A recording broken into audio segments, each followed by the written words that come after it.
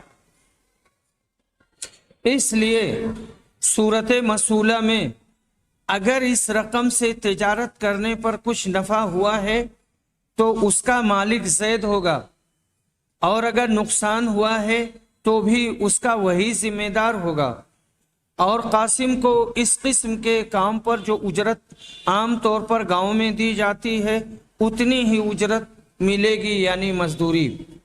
رہا یہ سوال کہ زید جو رقم قاسم سے ہر ماہ لے رہا ہے وہ سود کے حکم میں ہوگی یا رشوت کے، تو مذکورہ بالا صورت میں زید جو رقم لے رہا ہے وہ شرعی نقطۂ نظر سے سود کے حکم میں ہوگی، اس واسطے کی ایسی صورت میں اس نے گویا قاسم کو 10,000 روپے قرض دیا اور اس پر وہ بغیر نفع و نقصان کا خیال کیے ہوئے اور فیصد طے کیے ہوئے ہر ماہ 500 روپے سود وصول کر رہا ہے۔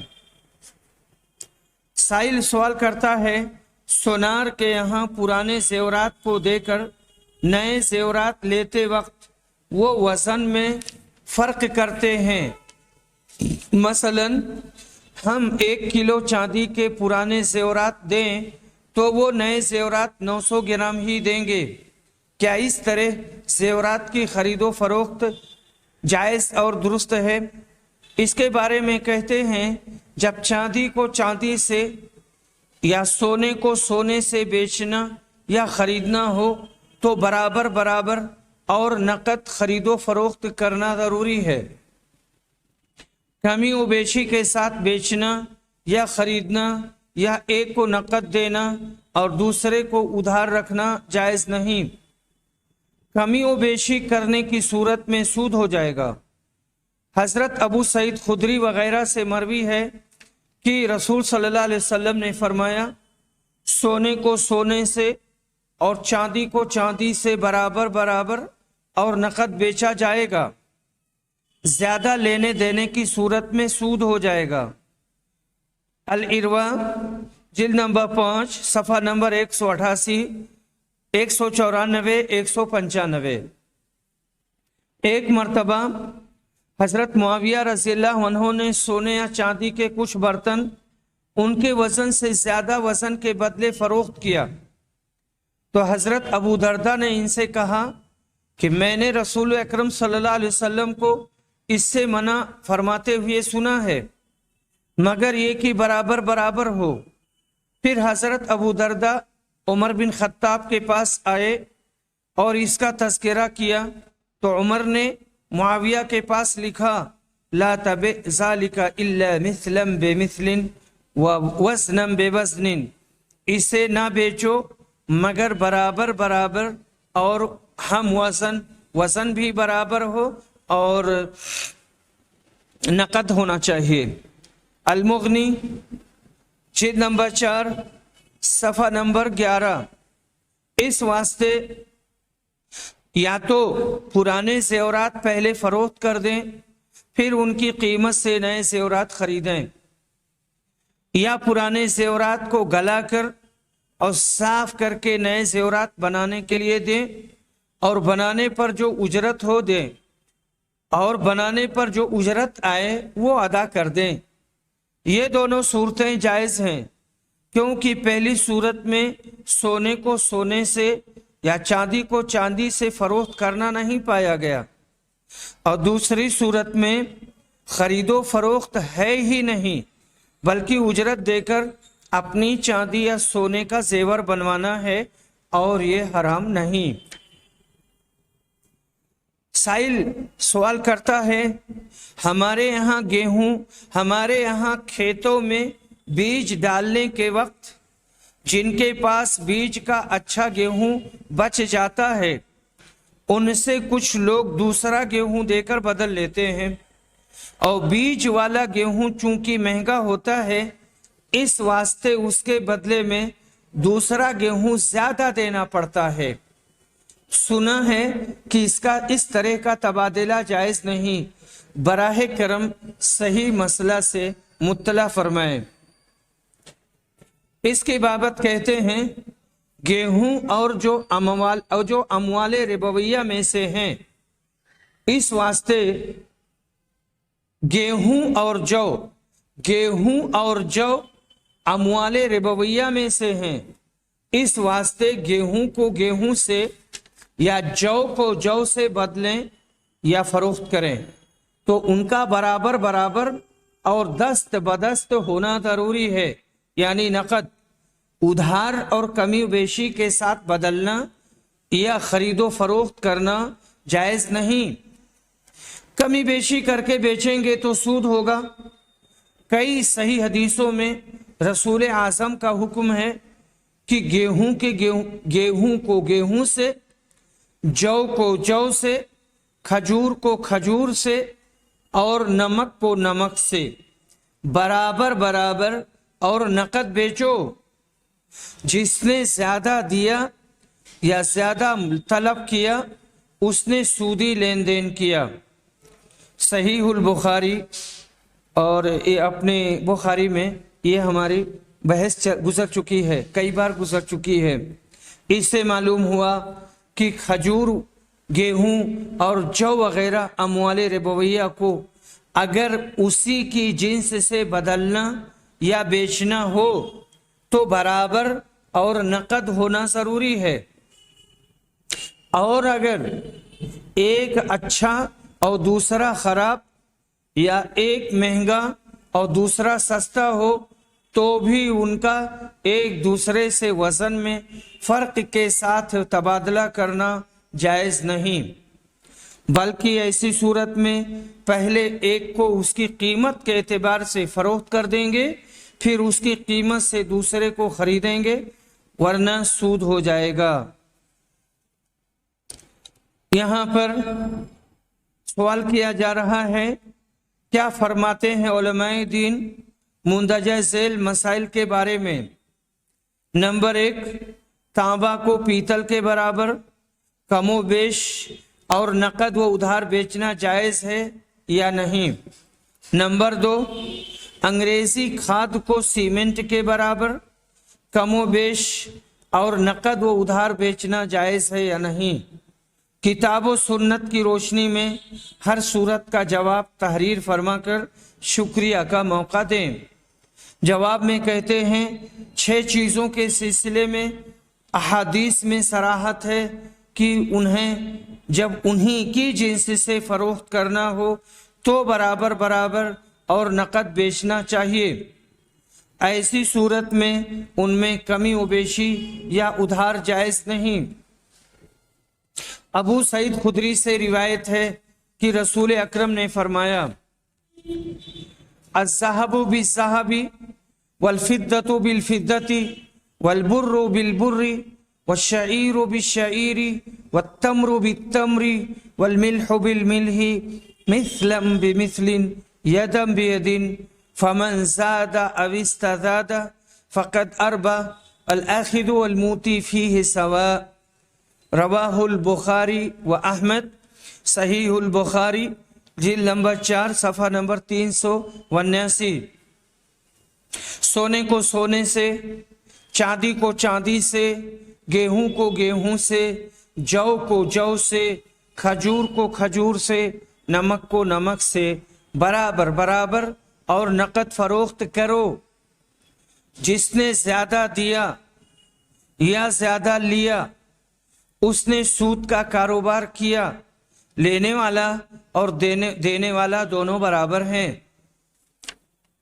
ان کے علاوہ چیزوں کے بارے میں علماء کا اختلاف ہے۔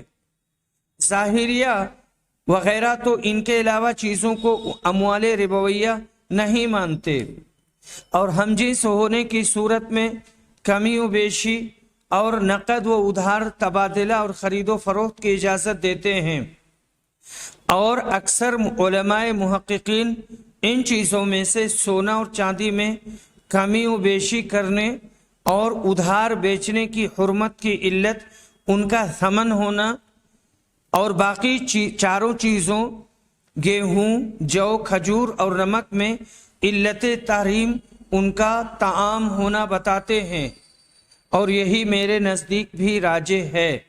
اس کے بعد میں کافی لمبی عربی عبارت آئی ہے، اور پھر یہاں کہتے ہیں کہ اور میرے نزدیک احتیاط اسی میں ہے کہ چاول اور دوسرے غلہ جات کو اشیاء ربویہ کے حکم میں قرار دے کر ان میں بھی ربوی معاملہ سے اجتناب کیا جائے۔ فتاوی علماء حدیث جلد نمبر 14 صفحہ نمبر 192۔ اور ان علماء کی رائے ہے جس چیز میں اور ان علماء کی رائے ہے کہ جس چیز میں بھی علت ثمنیت یا طعام ہو اس کا حکم یہی ہوگا۔ چنانچہ اگر وہ اپنے ہمجنس کے بدلے بیچی جائے تو اس میں مذکورہ حدیث کی بنا پر 2 شرطوں کا لحاظ رکھنا ضروری ہے۔ ایک تو یہ کہ دونوں برابر برابر ہوں، دوسرے بے نقد ہو، ادھار نہ ہو، اور اگر جنس بدل جائے مگر علت ایک ہی ہو